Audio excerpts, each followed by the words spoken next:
Hello, my name is Nigel. I make a living from buying and selling second-hand precious metals, and I'm here to tell you all my secrets, which will help you gain financial freedom. Okay, so in this video, I'm going to talk about silver hallmarks, a big subject. Firstly, I'm going to talk about the British hallmark system for non-jewellery items. You'll often see a group of hallmarks on an item. This is commonplace for cutlery, teapots, trophies, any number of non-jewellery items. Not always, but generally speaking, these hallmarks represent from left to right the date, represented by a letter, the place, the maker, and the hallmark for sterling silver, which is the lion. If there's a fifth, this tells whether duty has been paid. The date is represented by a letter A to Z and goes in approximately 25-year cycles. You really need a handy book such as Jackson's Hallmarks, which you can use as a reference guide.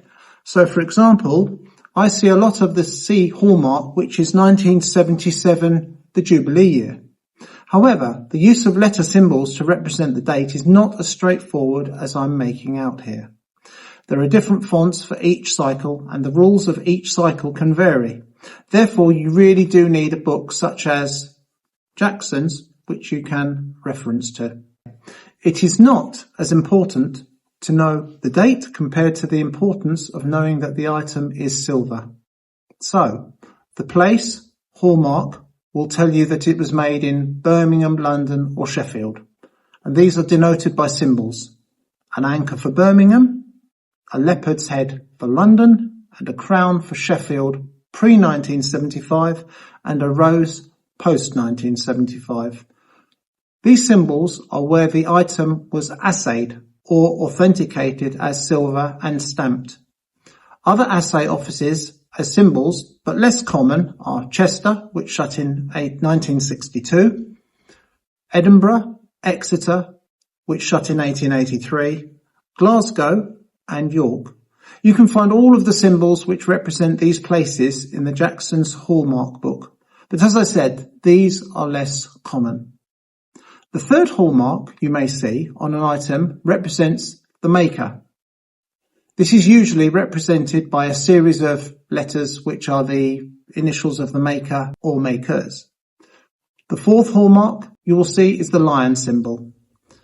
This is the one that tells you it is sterling 92.5% pure silver. And if there is a fifth hallmark, and depending on the age, this will tell you whether duty was paid on the silver represented by a king or queen's head. This hallmark was used between 1784 in the reign of George III and ended in 1890 in the reign of Queen Victoria. The only other years a fifth symbol was used: 1934 to 1936, 1952 to 1954, and 1977. This was a voluntary symbol for the Jubilee years. The only other thing I will say is that there are quite a few deviations to these general rules that I have set out, but this is the main bulk of knowledge you need to know about British silver hallmarks.